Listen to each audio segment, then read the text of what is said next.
The MacBook Pro is finally worth its price tag. But Jason, how is a $2,000 machine that can be spec'd to $3,000 and even $4,000 or even $6,000 be worth it? Let me explain. So Apple released these new MacBook Pros a little over a week ago now, and people are starting to get their hands on these new machines. I was able to borrow my friends to do some tests and also run some benchmarks and see how it works for me. And during the time I've been running some tests, there have been tons of YouTube videos coming out comparing the M1 Pro, M1 Max, compared to the M1, compared to PCs.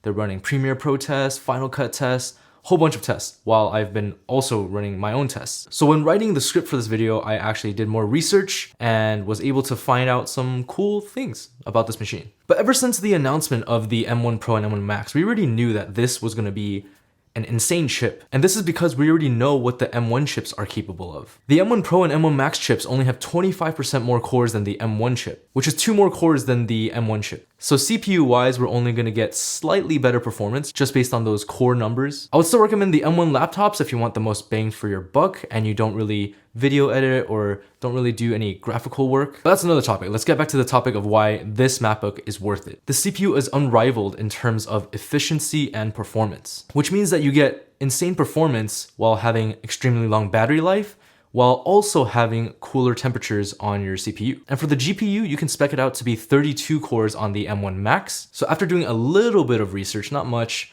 it seems to be getting comparable OpenCL scores to like a mobile 3070 and a mobile 3080. And those are actually consuming more power than the M1 Max, which means louder fans on 3070s and 3080s, whereas the M1 Max is straight chillin'. There's also dedicated performance chips on these M1 chips. One of them being a media engine that can encode and decode H.264 footage, H.265, and ProRes. Apple has a solution for this for their Mac Pro, but that solution is the Afterburner card, and that costs $2,000. Insane. You're also getting low power DDR5 RAM on these new MacBook Pros, and you're getting 16GB standard with the M1 Pro chip and 32GB standard on the M1 Max chips. And moving on to storage, this was one of the biggest surprises for me when I ran my own tests. So I ran the Blackmagic speed test, and I was able to get write speeds of 5,800 megabytes per second and read speeds of 5,200 megabytes per second. Now let's move on besides performance. Let's talk about things you can actually see and touch with this laptop, such as the display and keyboard. This display is using technology pulled from the Pro Display XDR, which cost $5,000.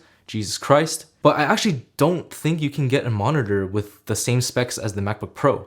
You're getting mini LED technology and also getting 120 Hertz. If you guys know of an external monitor that has those specs, let me know in the comments down below. So let's list out all the things that you're getting with this machine. Let me read it off the monitor because I feel like I'm gonna miss something. So you're getting an efficient CPU, you're getting a powerful GPU, fast RAM, insanely fast SSD, mini LED display, a reliable keyboard, a precise trackpad, full sounding speakers, quick touch ID, HD webcam, 3 Thunderbolt ports, HDMI port, SD card slot, and MagSafe.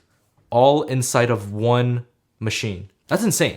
Apple has literally made a complete package. And personally, I think that I'll be using this machine for the next 10 years. I say that now, but like I really think this is the limit of what I need. I really don't know what else there would be. Considering the fact that I use cameras that film with H.265, I now have a workflow that's only limited by my creativity. It's finally at a point where it's literally unlimited creativity in terms of performance. Sure, you can be creative with like lower powered machines. That sometimes pushes you to make more creative stuff.